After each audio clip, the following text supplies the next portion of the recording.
Hello dear students, in our previous lecture we have discussed the cost concepts. Now we will discuss the various short run cost curves. अब short run वो time period होता है where some factors are fixed, यानी some factors of production are fixed and some are variable. तो यानी producer cannot change all the factors of production. इसीलिए short run में जो cost curves एक producer को face करने पड़ते हैं वो कुछ इस तरह से, one is total cost, then marginal cost and average cost. Total cost को हमने अगेन दो पार्ट में डिवाइड किया है. One is TFC that is total fixed cost and TVC that is total variable cost. Average cost is again two part में divided है, average fix cost and average variable cost. Now first of all we will discuss the total fixed cost that is TFC. अब TFC total fix cost क्या होती है? Fix cost वो cost है जो output के हर लेवल पे फिक्स रहेगी, यानी जिसमें कोई चेंजेस नहीं होंगे. आपका आउटपुट अगर जीरो भी है तो you have to bear some kind of fix cost. जैसे अगर आपने रेंट है, यानी अगर आपका फैक्ट्री 10 दिन के लिए बंद भी हो जाए, 20 दिन के लिए प्रोडक्शन बंद हो जाए, लेकिन आपको रेंट तो पे करना ही पड़ेगा. अगेन आपको इंश्योरेंस प्रीमियम देना पड़ेगा, आपको लाइसेंस फी देनी पड़ेगी. अब आउटपुट आप बढ़ाते भी हो कम भी करते हो, इनमें कोई चेंजेस नहीं आएंगे. ये एक फिक्स अमाउंट है जो आपको बेयर करनी पड़ेगी irrespective of the level of output. जैसे यहाँ पे मैंने एग्जाम्पल लिखा है, पहले मीनिंग देखते हैं. Fix cost which remain fixed at each and every level of output और the expenses incurred on fix factors of production. जो भी फिक्स फैक्टर्स ऑफ प्रोडक्शन पे जो भी एक्सपेंसेस किए जा रहे हैं उनको फिक्स कॉस्ट कहते हैं. फिक्स फैक्टर्स ऑफ प्रोडक्शन क्या है? जैसे आपकी लैंड है, आपका कैपिटल है. तो एग्जाम्पल लिया है expenditure on land and building, ये आपका फिक्स कॉस्ट है.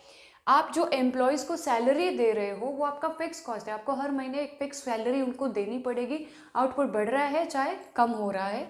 लाइसेंस फी आपको पे करनी पड़ेगी, इंश्योरेंस प्रीमियम आपको देने पड़ेंगे. So these are few of the examples of total fixed cost. अब इसको एक टेबल में भी हमने लिया है. यहाँ पे फर्स्ट कॉलम में मैंने यूनिट्स ऑफ आउटपुट लिए है, 0 यूनिट, 10, 1, 2, 3, 4, 5, 6. अब आउटपुट चाहे ज़ीरो भी है तब भी आपको रेंट तो पे करना ही पड़ेगा, यानी फिक्स कॉस्ट आपको बेयर करनी पड़ेगी. सो 10, 10, 10, 10. अब बढ़ रहा है तब भी 10 है, कम है तब भी 10 है. सो टोटल फिक्स कॉस्ट जो है आउटपुट के हर लेवल पे फिक्स रहेगी, इसमें कोई भी चेंजेस नहीं होंगे. इसको कैलकुलेट करने का एक फॉर्मूला है, अगर आपको निकालना ही है कि जो भी हमारी टोटल कॉस्ट है उसमें से वेरिएबल कॉस्ट हटा दो, क्योंकि हमारी टोटल कॉस्ट इन दोनों को मिला के बनती है. टोटल कॉस्ट में फिक्स भी रहता है और वेरिएबल रहता है. तो जब वेरिएबल का पोर्शन हम निकाल देंगे तो जो बचा हुआ एलिमेंट है वो फिक्स कॉस्ट आ जाएगा. इसी तरह से अगर आपके पास एवरेज फिक्स कॉस्ट दिया हुआ है तो उसको क्वांटिटी से, जब भी एवरेज को क्वांटिटी से मल्टीप्लाई करेंगे ऑब्वियसली हमें टोटल फिक्स कॉस्ट मिल जाएगी. ये फॉर्मूलाज इसलिए बता रहे हैं क्योंकि कॉस्ट टेबल्स पूछ ली जाती है एग्जाम में, तो अगर जो भी डेटा गिवन है उस हिसाब से हम इनको कैलकुलेट कर सकते हैं. Now this is the diagram for total fixed cost. X axis पे आउटपुट लिया है, वाई एक्सिस पे टोटल फिक्स कॉस्ट लिया है. एक स्ट्रेट लाइन है, हॉरिजॉन्टल लाइन है which is parallel to X axis. इसका मतलब ये है कि आउटपुट चाहे इतना है चाहे आउटपुट इतना है या फिर ज़ीरो भी क्यों ना हो, एक मिनिमम लेवल फिक्स कॉस्ट का रहेगा और वो चलता रहेगा, फिक्स रहेगा, कांस्टेंट रहेगा. सो this is the total fixed cost curve. अब सेकंड हम लेते हैं total variable cost. Total variable cost यानी ऑब्वियसली जो आउटपुट के साथ साथ चेंज होती है. आउटपुट बढ़ेगा तो ये बढ़ेगी, आउटपुट कम होगा तो कम होगी. जैसे रॉ मटेरियल पे जो एक्सपेंसेस है, अब अगर आप आउटपुट बढ़ाओगे तो आपको रॉ मटेरियल ज़्यादा लगाना पड़ेगा, आपको लेबर, फैक्ट्री लेवल के जो लेबर हैं वो ज़्यादा आपको लगाने पड़ेंगे. ऑब्वियसली आपका साइज़ ऑफ प्रोडक्शन बढ़ रहा है, स्केल ऑफ प्रोडक्शन बढ़ रहा है, तो आप एम्प्लॉयज़ भी ज़्यादा हायर करोगे. तो उस केस में वेरिएबल कॉस्ट का मतलब हो गया, यानी जो भी वेरिएबल फैक्टर्स पे आप खर्चा कर रहे हो वो वेरिएबल कॉस्ट है. सो इसको भी निकालने का फॉर्मूला क्या है? आप टोटल कॉस्ट में से फिक्स्ड कॉस्ट का पार्ट माइनस कर दो तो आपके पास वेरिएबल कॉस्ट आ जाएगी. एक और फॉर्मूला है कि या आप एवरेज कॉस्ट में, एवरेज वेरिएबल कॉस्ट में क्वांटिटी ऑफ आउटपुट को मल्टीप्लाई कर दो तब भी आपको वेरिएबल कॉस्ट मिल जाएगी. इसको अपन एक टेबल से समझते हैं. 0, 1, 2, 3, 4, 5, 6, 7 ये मैंने हाइपोथेटिकल डेटा लिए हैं. ऐसा नहीं है कि जब रियल में इतना ही आउटपुट नहीं बनाते, हज़ारों में बना रहे होते हैं, तो आप कैसे भी, मैंने सिर्फ ईजी डेटा लिए हैं. टोटल वेरिएबल कॉस्ट है, ज़ीरो आउटपुट पे ज़ीरो रहेगी, आउटपुट बढ़ेगा तो बढ़ेगी. 1 है तब 10 हुई, फिर 18 हुई, 24 हुई. आप देखिए जैसे जैसे आउटपुट बढ़ रहा है आपकी टोटल वेरिएबल कॉस्ट जो है वो भी बढ़ती जा रही है.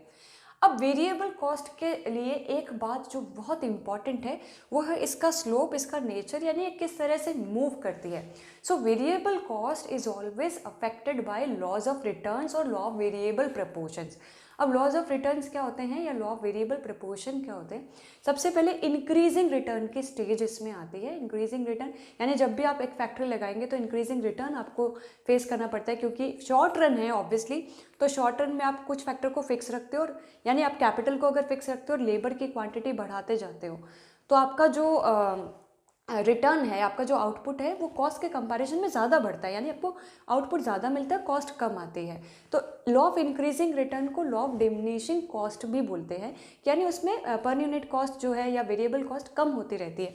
अब इसको इस तरह से समझते हैं, आप कंफ्यूज मत होइए, कि जब इनिशियल स्टेज में law of increasing return applicable होता है, इसका मतलब है कि कॉस्ट तो बढ़ेगी, क्योंकि जैसे जैसे हम आउटपुट बढ़ाएंगे आपको रॉ मटेरियल पे पैसा ज़्यादा लगाना पड़ेगा।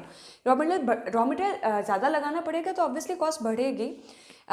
तो इसका मीनिंग ये है कि जैसे जैसे आउटपुट बढ़ेगा, इंक्रीजिंग रिटर्न एप्लीकेबल होने की वजह से, यानी डिमिनिशिंग कॉस्ट है, यानी कॉस्ट बढ़ रही है लेकिन बहुत धीरे धीरे बढ़ेगी। पहले 10 रुपीज़ बढ़ी, फिर 8 रुपीज़ ही बढ़ रही है, फिर 6 रुपीज़ ही बढ़ रही है आपकी कॉस्ट, 18 से 24 हुई है, फिर 4 रुपीज़ ही बढ़ रही है, 24 से 28 है। यानी इनिशियल स्टेज में आपका टोटल वेरिएबल कॉस्ट बिल्कुल धीरे धीरे धीरे धीरे बढ़ रहा है, क्योंकि आपके कॉस्ट के कंपैरिजन में आपका आउटपुट ज़्यादा बढ़ रहा है। तो इंक्रीजिंग रिटर्न की वजह से टोटल वेरिएबल कॉस्ट इनिशियली धीरे धीरे बढ़ती है। फिर कांस्टेंट रिटर्न की स्टेज आती है, यानी उस केस में आपका आउटपुट जो है आपका टोटल वेरिएबल कॉस्ट जो है वो कांस्टेंट रेट से बढ़ती है। 24 से 28 हुई, यानी 4 रुपीज़ बढ़ी, देन 28 से 32 हुई, इस समय भी 4 रुपीज़ ही बढ़ी है। तो ये कांस्टेंट रेट से उसके बाद में कॉस्ट बढ़ रही है।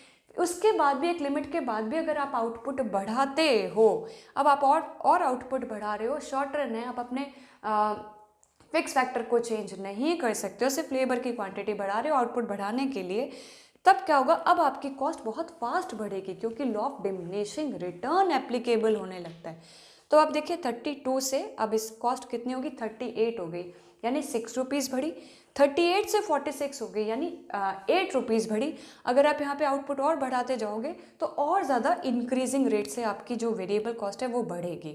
सो मैं फिर से रिपीट करती हूँ, इनिशियली जब law of increasing return applicable होता है तो वेरिएबल कॉस्ट धीरे धीरे बढ़ती है, डिक्रीजिंग रेट से बढ़ती है। फिर लॉ ऑफ कॉन्स्टेंट रिटर्न की वजह से कॉन्स्टेंट रेट से बढ़ती है, and then law of diminishing return की वजह से ये बहुत फास्ट बढ़ती है, इसमें चेंजेस बहुत फास्ट आते हैं। तो आप चाहो तो मैंने ये फ्री हैंड कर्व बनाए हैं, अगर आप स्कूल स्टूडेंट्स हैं तो आप इनको मेजरमेंट लेके बनाइए, रिजल्ट और क्लियर आएगा। कॉलेज स्टूडेंट्स के लिए मेरा सजेशन है कि आप फ्री हैंड डायग्राम्स बनाइए। तो मेजरमेंट लेके कैसे, आउटपुट 0 1 2 3 4 5 6 7 लगाना है, यहाँ पे 46 तक आपको लेके जाना है।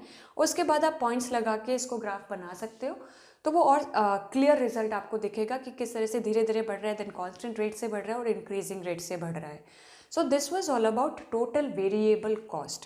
अब हम बात करते हैं टोटल कॉस्ट की। टोटल कॉस्ट क्या होती है, जितने भी टोटल एक्सपेंसेज है, including your fixed expenses and your variable expenses. तो टोटल कॉस्ट क्या है, टोटल कॉस्ट आपके टोटल एक्सपेंसेस है, including your fixed expenses and variable expenses. So this is the sum total of TFC plus TVC, और इसको हम TC को calculate करते सकते हैं एवरेज कॉस्ट से भी। अगर एवरेज कॉस्ट गिवन है तो उसको क्वांटिटी ऑफ आउटपुट से मल्टीप्लाई कर दो। जब भी एवरेज में नंबर ऑफ यूनिट्स को मल्टीप्लाई करते हैं तो ऑब्वियसली हमें टोटल आता है। अब इसकी टेबल हमने वही सेम डेटा हमने पिक किए, यहाँ से हमने टीएफसी के डेटा पिक किए, देन टीवीसी के डेटा पिक किए, ये लेवल ऑफ आउटपुट लिखा 0 1 2 3 4 5 6। टीएफसी हायर लेवल पे 10 था, टीवीसी जो है 0 10 18 24 28 32 38 लिया, वही सेम डेटा लिए और हमने निकाल दिया टीसी। इन दोनों को ऐड करके हमारे पास आ गया टोटल कॉस्ट। अब आप देखो टीवीसी में एक फिक्स अमाउंट ऐड होता जाएगा, यानी सब में 10 10 10 10 ऐड हो गया, तो टीसी हमारे पास आ गया। अब ये इसका डायग्राम मैंने यहाँ पे बनाया है, एक्स एक्सिस पे आउटपुट और वाई एक्सिस पे, क्योंकि हमें तीनों ही कर्व बनाने हैं तो टीएफसी टीवीसी टीसी तीनों ले लिए। तो ये तो आपका टीएफसी हो गया जो स्ट्रेट लाइन है, एक फिक्स चलेगी। ये आपका वेरिएबल कॉस्ट हो गया जो इनवर्स एस शेप का सा आपको दिख रहा है। अब टीसी जो है, आप देखिए, हम टीवीसी को अगर ध्यान से देखें तो टीवीसी जो है वो जीरो आउटपुट पे जीरो है, लेकिन जीरो आउटपुट पे there is 10 rupees of fixed cost. Fixed cost तो आपको बेयर करनी पड़ेगी even if your output is zero. तो जीरो आउटपुट पे एक minimum amount of fixed cost तो रहेगा ही। इसकी वजह से होगा क्या, जो आपका टोटल कॉस्ट है जो कि इन दोनों के एडिशन से बना है, वो जीरो आउटपुट पे फिक्स कॉस्ट के लेवल से स्टार्ट होएगा। आप देखो जीरो आउटपुट पे, क्योंकि इसमें फिक्स कॉस्ट भी एडेड है, तो जीरो आउटपुट पे टोटल कॉस्ट कभी भी जीरो नहीं होगी। वेरिएबल कॉस्ट ज़रूर जीरो होगी, लेकिन टोटल कॉस्ट तो जीरो आउटपुट पे कुछ ना कुछ रहेगी। वो कुछ ना कुछ पार्ट क्या है, टीएफसी का उसमें एडेड है। तो ये यहाँ से स्टार्ट हो रही है और उसके बाद वो टीवीसी के पूरा पैरेलल ऊपर चल रही है। पैरेलल ऊपर क्यों चल रही है, क्योंकि हर बार इनमें 10 रुपीज़ का एडिशन है, कोई भी चेंजेस नहीं है, सिर्फ हर बार 10, क्योंकि हर बार आपको 10 रुपीज़ इसमें ऐड करने हैं फिक्स कॉस्ट के। तो ये टीसी का डायग्राम बन गया। तो ये तो बात हुई टोटल कॉस्ट की। अब नेक्स्ट हम देखेंगे एवरेज कॉस्ट को। आप एक बार इसका आप चाहो तो इसका स्क्रीनशॉट भी ले सकते हो।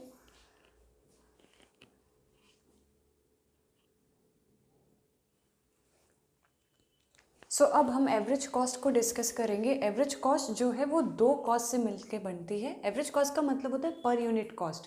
एक यूनिट को बनाने में कितनी टोटल कॉस्ट आ रही है, that is the average cost. तो इसमें भी अगेन दो पार्ट है, उसमें फिक्स कॉस्ट भी इन्वॉल्व रहेगी और वेरिएबल कॉस्ट भी रहेगी। सबसे पहले डिस्कस करेंगे एवरेज फिक्स्ड कॉस्ट, यानी एक यूनिट को बनाने में, मान लेते हैं इस मार्कर को बनाने में मुझे टोटल कॉस्ट 20 रुपीज़ आई है। तो 20 रुपीज़ में कुछ पार्ट फिक्स कॉस्ट का भी होगा, कुछ वेरिएबल का भी होगा। तो कितना पार्ट फिक्स्ड कॉस्ट का है वो हो जाएगा average fix cost, which means fix cost per unit of output. एक यूनिट के अंदर कितना फिक्स कॉस्ट का एलिमेंट है, that is the average fixed cost. इसको कैलकुलेट करने का फॉर्मूला है, एवरेज कॉस्ट में से एवरेज वेरिएबल का पोर्शन लेस कर दो, एवरेज फिक्स कॉस्ट आ जाएगी। या सेकंड है एवरेज फिक्स कॉस्ट को निकालने का कि टोटल फिक्स कॉस्ट में हम टोटल क्वांटिटी ऑफ आउटपुट को डिवाइड करेंगे। यहाँ पे ये मैंने फॉर्मूला गलत लिख दिया, इसको डिवीजन करना है, टीएफसी डिवाइडेड बाय क्यू। तो टोटल फिक्स कॉस्ट में जब क्वांटिटी को डिवाइड करेंगे तो हमारे पास एवरेज फिक्स कॉस्ट आ जाएगी। तो किसी भी तरह से हम कैलकुलेट कर सकते हैं जो भी डेटा गिवन है। तो मैंने यहाँ पे आउटपुट लिया टीएफसी का, वही सेम डेटा 10 रुपीज़। तो एवरेज फिक्स कॉस्ट इन दोनों को डिवाइड किया, 10 डिवाइडेड बाई 0 ऑब्वियसली हम इसको ब्लैंक छोड़ देंगे। Then 10 divided by 1 10, 10 divided by 2 5, 10 by 3 3.33, 10 by 4 2.5, 10 by 5 2। ये थोड़ा सा ऊपर नीचे हो गया, आप उसको थोड़ा सा चेक कर लेना। 10 डिवाइडेड बाई 6 आ जाएगा 1.67, 10 डिवाइडेड बाई 7 बिकम्स 1.43। तो ये हमारा डायग्राम है, एवरेज फिक्स कॉस्ट कर्व है। एक्स एक्सिस पे वही आउटपुट लेंगे और वाई एक्सिस पे जो भी कर्व बना रहे हैं वो डेटा ले लेंगे एवरेज फिक्स कॉस्ट का। फिक्स कॉस्ट आप देखिए कंटिन्यूसली डिक्लाइन हो रही है। अब नाम से तो हमें पता चल रहा है कि फिक्स कॉस्ट है, और फिक्स कॉस्ट का मीनिंग मैंने बताया था कि जो आउटपुट के हर लेवल पे फिक्स रहे। लेकिन एवरेज फिक्स कॉस्ट कभी भी आउटपुट के हर लेवल पे फिक्स नहीं रहती। एवरेज फिक्स कॉस्ट क्या होती है कि मान लो फिक्स कॉस्ट तो आपका 10 रुपीज़ ही आ रहा है टोटल फिक्स कॉस्ट। अब आप अगर एक यूनिट बना रहे हो तब भी वो 10 है, आप 2 बनाओगे तब भी वो टोटल फिक्स कॉस्ट तो 10 ही है। तो जैसे आप 2 यूनिट बनाओगे तो फिक्स कॉस्ट दोनों में डिवाइड हो जाएगी, 5 इसके अंदर आ जाएगी, 5 दूसरे आउटपुट में आ जाएगी। आपने 3 यूनिट बनाई तो फिक्स कॉस्ट 3 में डिवाइड हो जाएगी, 4 बनाई तो वो 10 रुपये 4 में डिवाइड हो जाएंगे, 5 है तो वो 5 में डिवाइड हो जाएंगे। यानी इसका मतलब है, इसीलिए हम कहते हैं कि लॉन्ग रन में फिक्स कॉस्ट ऑलमोस्ट जीरो हो जाती है। उसका रीज़न ये कि आप इतना ज़्यादा बना रहे हो आउटपुट कि वो कम होती होती फिक्स कॉस्ट धीरे धीरे बहुत कम हो जाएगी। एक चीज़ और ध्यान रखना है, वो धीरे धीरे डिक्लाइन तो होती रहेगी आउटपुट बढ़ने के साथ, लेकिन ये कभी भी ज़ीरो नहीं होगी। हम कहते हैं ऑलमोस्ट ज़ीरो हो जाती है, नेग्लिजिबल, लेकिन ज़ीरो कभी भी नहीं होगी, क्योंकि हर प्रोडक्ट में फिक्स कॉस्ट का कोई ना कोई एलिमेंट तो रहेगा, चाहे 0.00 ही क्यों ना हो। ये तो हो गया एवरेज फिक्स कॉस्ट, जो कभी भी फिक्स नहीं रहती, धीरे धीरे कम होती जाती है। आउटपुट बढ़ने के साथ साथ वो डिवाइड होती रहती है, स्प्रेड होती रहती है पूरे आउटपुट में। फिर आता है एवरेज वेरिएबल कॉस्ट, यानी उसी एक प्रोडक्ट में वेरिएबल कॉस्ट का कितना एलिमेंट है वो वेरिएबल कॉस्ट हो जाएगा। पर यूनिट वेरिएबल कॉस्ट बोलते हैं एवरेज वेरिएबल कॉस्ट। फॉर्मूला है एसी में से एएफसी लेस कर दो, या एवीसी को निकालने का एक फॉर्मूला है टोटल वेरिएबल कॉस्ट में क्वांटिटी को डिवाइड कर दो। तो अगेन हमने आउटपुट के डेटा लिए, टीवीसी के डेटा लिए, वो टीवीसी जो हमने पहले जो बनाई थी वही सेम डेटा मैं ले रही हूँ। अब इनको डिवाइड करके मैंने यहाँ पे एवीसी कैलकुलेट कर दिया। अब एवीसी का अगर हम देखें कि किस डायरेक्शन में जा रही है, तो आप देखो पहले 10 थी 1 आउटपुट पे, फिर और आउटपुट बढ़ा तो 9 हुई, फिर 8 हुई, यानी धीरे धीरे ये 7, 6.4, 6.3 यहाँ तक तो ये धीरे धीरे कम हो रही है। पर यूनिट वेरिएबल कॉस्ट धीरे धीरे कम होती है क्योंकि law of increasing return applicable है। लॉ जो टीवीसी है वो इंक्रीजिंग रिटर्न से अफेक्ट होता है, तो एवीसी में भी इसका फर्क पड़ेगा कि पर यूनिट कॉस्ट जैसे जैसे आप आउटपुट बढ़ाओगे कम होती जाएगी, लेकिन एक लिमिट के बाद भी अगर आउटपुट बढ़ाओगे तो उसके बाद क्या होगा, ये वापस देखो यहाँ पे 6.3 के बाद ये बढ़, यहाँ पे मिनिमम लेवल आया इसका और उसके बाद ये बढ़नी स्टार्ट हो गई। तो यही सेम चीज़ मैंने डायग्राम में देखी, कम होती होती है मिनिमम पे आई और उसके बाद भी अगर आउटपुट बढ़ाया गया क्योंकि शॉर्ट रन है तो ये धीरे धीरे फिर से बढ़ने लगेगी, क्योंकि इस बार law of diminishing returns applicable है। लॉ ऑफ डिमिनिशिंग रिटर्न का मतलब आपके रिटर्न कम हो रहे हैं, आपका आउटपुट कम हो रहा है, लेकिन कॉस्ट उसके कंपैरिजन में ज़्यादा आ रही है, तो पर यूनिट कॉस्ट जो है धीरे धीरे बढ़ेगी। So this was all about AVC. अब बात करते हैं एवरेज कॉस्ट की, which is sum total of average fix cost and average variable cost. इसको अपन यहाँ से देखते हैं। सो इनका फॉर्मूला लिखा A C equals to A F C plus A V C, या तो हम ऐसे कैलकुलेट कर सकते हैं दोनों को प्लस करके, या फिर हम डायरेक्टली टोटल कॉस्ट से आउटपुट को डिवाइड करके भी ए सी एवरेज निकाल सकते हैं। तो ये हमने आउटपुट के डेटा लिए हैं, टोटल कॉस्ट के वही डेटा ले लिए और दोनों को डिवाइड करके इस तरह से अपना ए सी आ जाएगा। अब ए सी का भी हम स्लोप देखें कि किस डायरेक्शन में जा रही है। पहले 20 थी एवरेज कॉस्ट, यानी पर यूनिट कॉस्ट, एक यूनिट को बनाने में कितनी टोटल कॉस्ट आ रही है, जिसमें एवरेज भी, वेरिएबल भी है और फिक्स भी है। तो यहाँ पे 20 है, 20 के बाद ये कम हुई, धीरे धीरे कम होती थी, 11.3 आई, 9.5 आई, और कम हुई और कम हो गई, 8.4 आई, उसके बाद 8 आ गई। अब इसके बाद भी अगर आउटपुट बढ़ाते हैं तो धीरे धीरे 9 भी जाएगी, यानी ये बढ़ने लग जाती है। चलो एक बार मैं इसमें डेटा डाल ही देती हूँ ताकि आप लोगों को कोई कन्फ्यूजन नहीं हो। यहाँ पे 7 और 8 के अगर मैं डेटा डालूँ, ये 8 हुआ,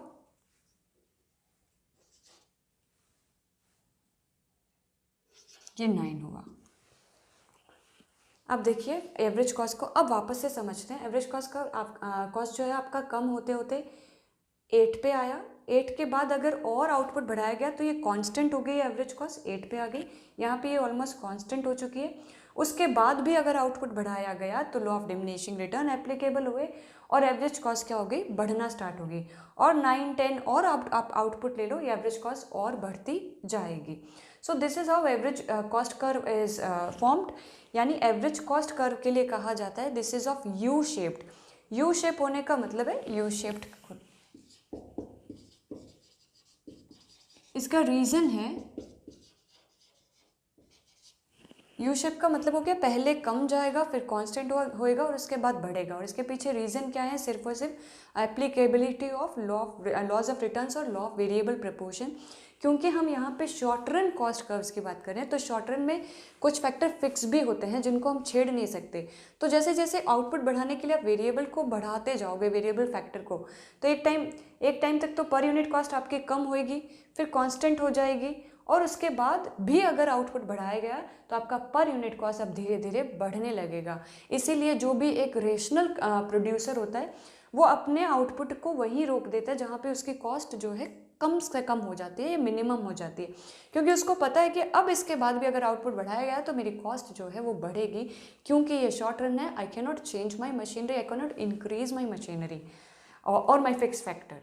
So this was all about average cost. Now I will discuss the marginal cost, जो एक रह गया है अपना। अभी आप इसका स्क्रीनशॉट ले सकते हैं।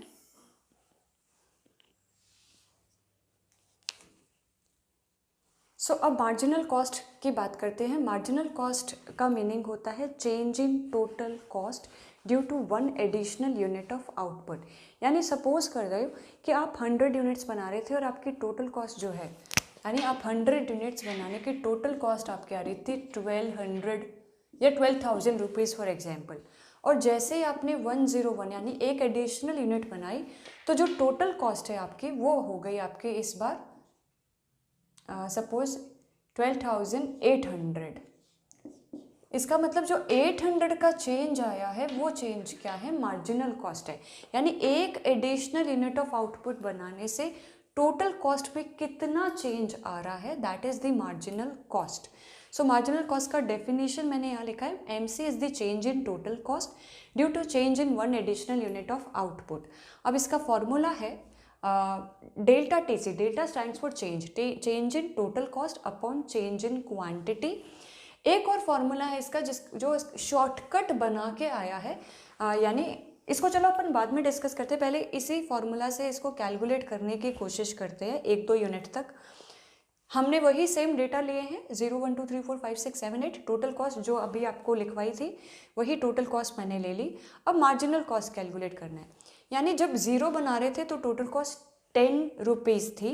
जैसे एक आउटपुट बनाया तो टोटल कॉस्ट पे कितने का चेंज आया, टोटल कॉस्ट बन गई 20 रुपीज़ हो गई, तो चेंज कितने का आया, 10 रुपीज़ का चेंज आया। फिर जैसे दूसरा बनाया 20 से 28 हो गई, तो चेंज कितने का आया, 8 रुपीज़ का चेंज आया। अब अगर इस फॉर्मूला को हम अप्लाई करते हैं चेंज इन टोटल कॉस्ट, दोनों के अंदर फर्स्ट पार्ट में देखो दोनों में चेंज कितने का है, 10 रुपीज़ का, divided by change in quantity, यानी इन दोनों में चेंज कितने का है, 1 यूनिट का।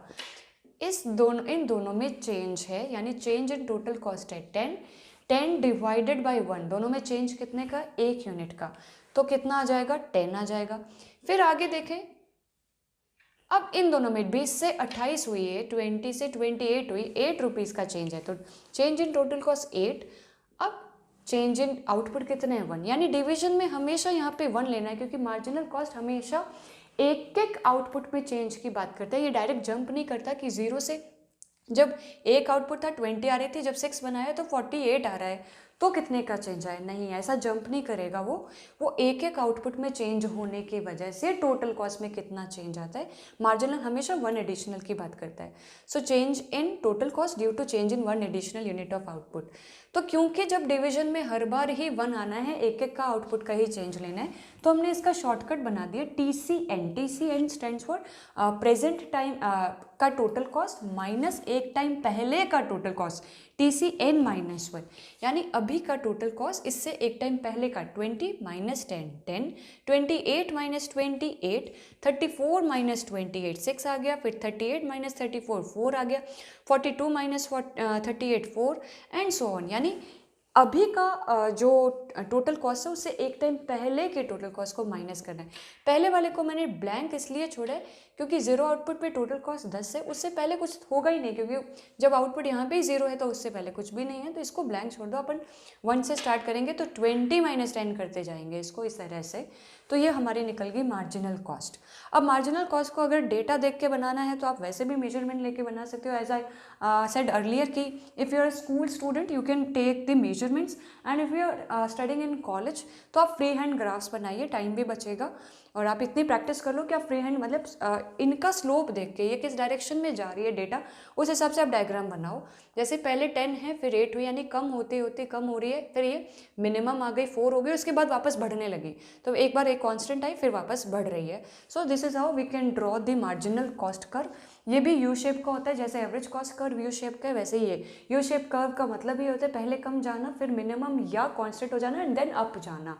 और इसका रीज़न यही है क्योंकि हम शॉर्ट रन कॉस्ट कर्व्स की बात कर रहे हैं और शॉर्ट रन में लॉ ऑफ वेरिएबल प्रपोर्शन या लॉज ऑफ रिटर्न्स एप्लीकेबल होते हैं, जिसकी वजह से होता है ऐसा होता है initially law of increasing return तो कॉस्ट कम जाएगी, फिर law of constant return cost कम या कांस्टेंट या मिनिमम हो जाएगी, देन डिमिनिशिंग रिटर्न में आपका कॉस्ट जो है बढ़ने लगेगा। तो ये सारे कर्व्स के साथ ऐसा रहता है, ऑलमोस्ट सारे कर्व्स के साथ। अब एक इम्पॉर्टेंट टॉपिक है कॉस्ट के अंदर, that is relation between average cost and marginal cost. और ये रिलेशन इतना इंपॉर्टेंट है कि हम आगे मार्केट चैप्टर स्टडी करेंगे उसमें भी काम आएगा, और प्राइस डिटर्मिनेशन में भी हमको ये चीज़ें ध्यान में रखनी होती है कि किस डायरेक्शन में एवरेज कॉस्ट और मार्जिनल कॉस्ट जाते हैं। तो उस रिलेशन के लिए मैं सबसे पहले यहाँ पे एवरेज कॉस्ट के डेटा भी लिख देती हूँ, जो मेरे पास ऑलरेडी बुक में मेंशन्ड है, मैं वही डेटा नोट कर लेती हूँ।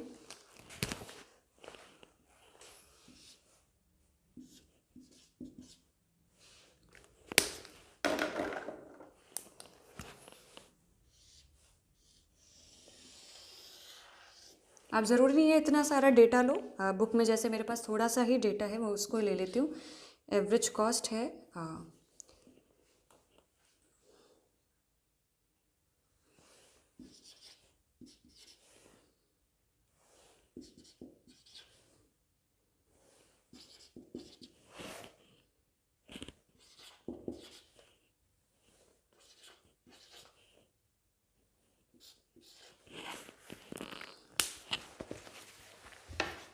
कुछ भी नहीं किया, जो एवरेज कॉस्ट के डेटा हमने पहले लिए थे उन्हीं सबको एज इट इज़ मैंने लिख दिया है। अब अपन पहले टेबल देख के रिलेशनशिप फाइंड आउट करने की कोशिश करते हैं कि what is the relation between AC and MC।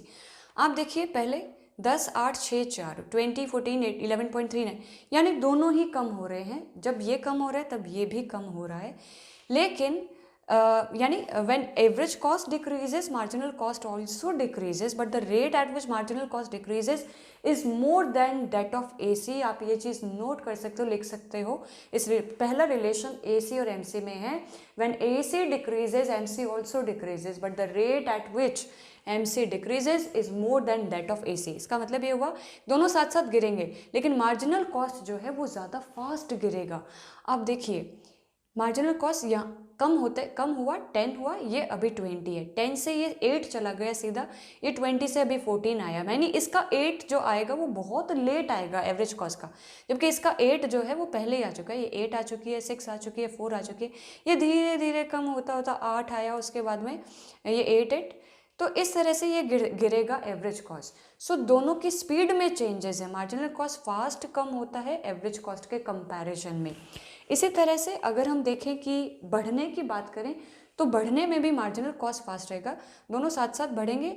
ये 8 के बाद 16 हो गया है, और जस्ट अ सेकेंड, शायद मेरा डेटा में कुछ चेंजेस हैं। This is marginal cost and just a second,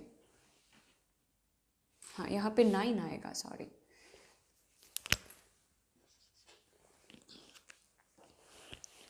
सो अगर बढ़ने की भी बात करें तो बढ़ने में भी जो मार्जिनल कॉस्ट है वो एवरेज कॉस्ट से फास्ट रहेगा।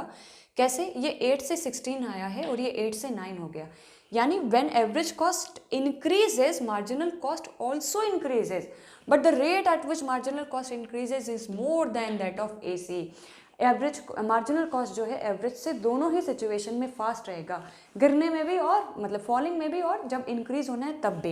ये बहुत फास्ट डिक्रीज होता है, फास्ट ही इंक्रीज होता है, और एवरेज कॉस्ट धीरे धीरे डिक्रीज होगा और धीरे धीरे ही इंक्रीज होगा। एक रिलेशन और है that when average cost is minimum, तो marginal cost is equals to average cost. जब भी AC मिनिमम होगा, ये मिनिमम कौन सा लेवल है? 8 का, तो इस पर आप देखो ये दोनों इक्वल हैं। तो इसी को हम एक डायग्राम में बना लेते हैं। मार्जिनल कॉस्ट हमारे पास ऑलरेडी बना हुआ है। अब हम एक एवरेज कॉस्ट कर्व भी ड्रॉ कर देते हैं। ये देखिए दोनों साथ साथ गिर रहे हैं, पर मार्जिनल कॉस्ट बहुत फास्ट गिर रहा है, इसका मिनिमम लेवल पहले ही आ जाता है, और उसके बाद बढ़ने में भी मार्जिनल कॉस्ट ऊपर है, इससे गिरेगा तब ये ज़्यादा तेज़ी से गिरेगा, बढ़ेगा तब ये ज़्यादा तेज़ी से बढ़ेगा as compare to average cost. और ये एवरेज कॉस्ट के मिनिमम पॉइंट पे मार्जिनल कॉस्ट कट करता है, क्योंकि इसके मिनिमम पॉइंट पे AC is equals to MC है। आप चाहो तो डायग्राम को थोड़ा सा और ढंग से मैं बना देती हूँ, ताकि मिनिमम पॉइंट और अपन को क्लियरली नज़र आए।